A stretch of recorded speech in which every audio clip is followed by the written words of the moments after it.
안녕하세요. 여러분, 세계에서 가장 빠르게 변화하고 있는 나라 중 하나가 바로 대한민국이죠. 이 역동적인 사회 변화 속에서 과연 법은 어떻게 그 속도를 맞춰 함께 진화해 왔을까요? 오늘 저와 함께 대한민국의 이민법이 걸어온 길을 한번 쭉 따라가 보겠습니다. 자, 이 질문으로 한번 시작해 볼까요? 어쩌면 좀 도발적으로 들릴 수도 있겠네요.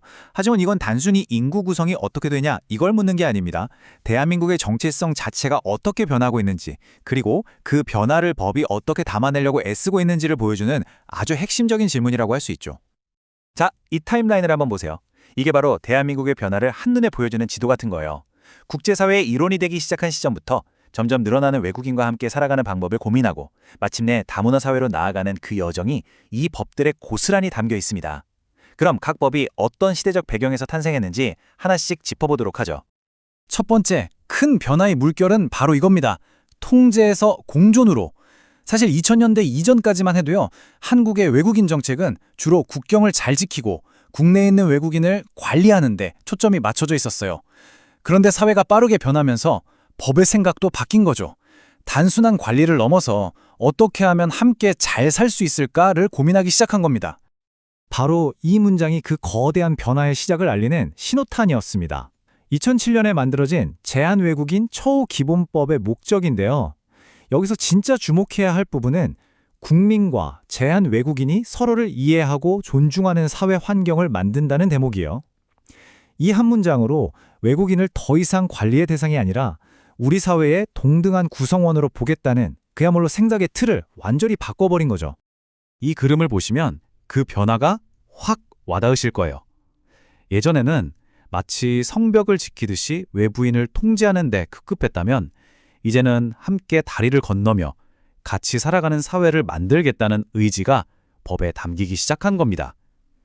법이 그냥 관리 도구가 아니라 함께 사는 사회를 만들기 위한 하나의 설계도가 된 셈이죠.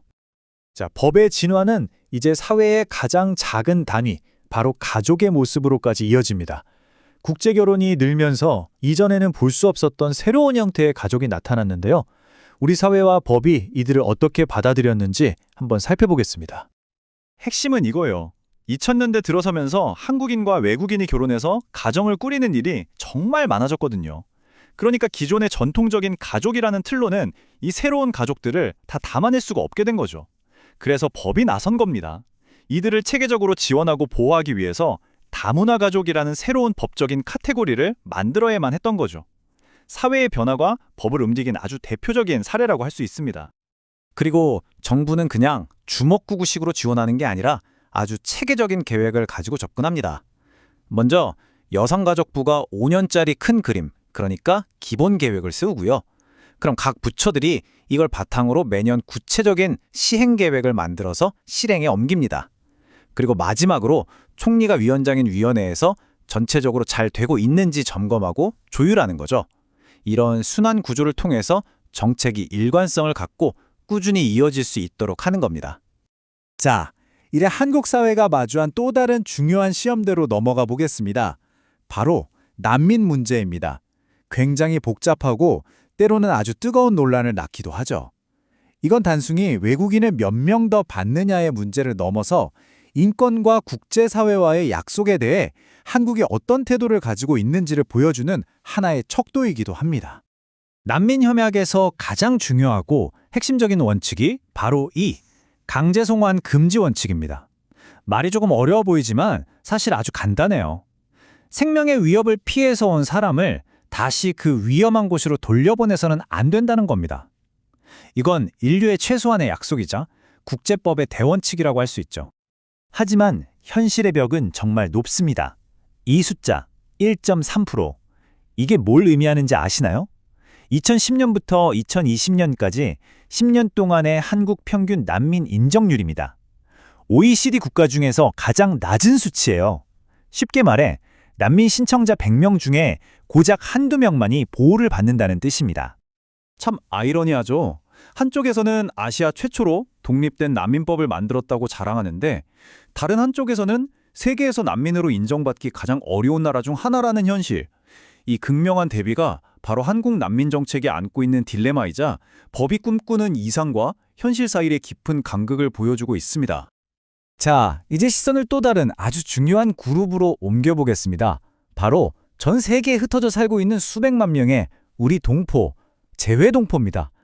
이들을 법적으로 어떻게 대하고 품어왔는지를 보면 한국인이라는 개념 자체가 어떻게 넓어져 왔는지를 알 수 있습니다.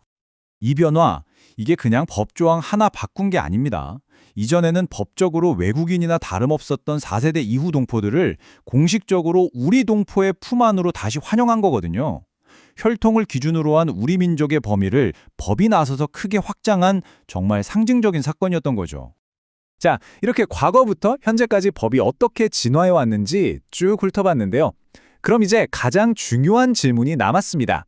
바로 미래는 어떻게 될 것인가? 한국이 지금 당장 마주한 거대한 도전과 중대한 결정들, 이민의 미래에 대한 이야기입니다. 이건 이제 피할 수가 없는 현실입니다. 한국 사회가 마주한 가장 큰 위기, 바로 인구 문제죠.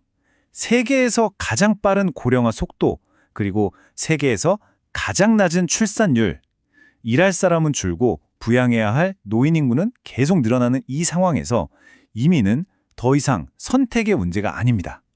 국가의 생존을 위한 필수가 되어버렸죠. 그럼 어떻게 해야 할까요? 여기서 성공적인 이민 정책을 펴고 있는 독일 사례를 한번 참고해 볼 만합니다. 독일은 EU 블루카드라는 제도를 아주 적극적으로 활용했는데요. 유럽연합 바깥의 고급 인력을 데려오기 위한 특별 취업 허가증 같은 거예요. 그래프 한번 보세요. 독일 혼자 발급한 블루카드 수가 다른 EU 국가 전부를 합친 것보다 훨씬 많죠. 숙련된 인력을 유치하는 경쟁에서 완전히 압도적인 성과를 낸 겁니다.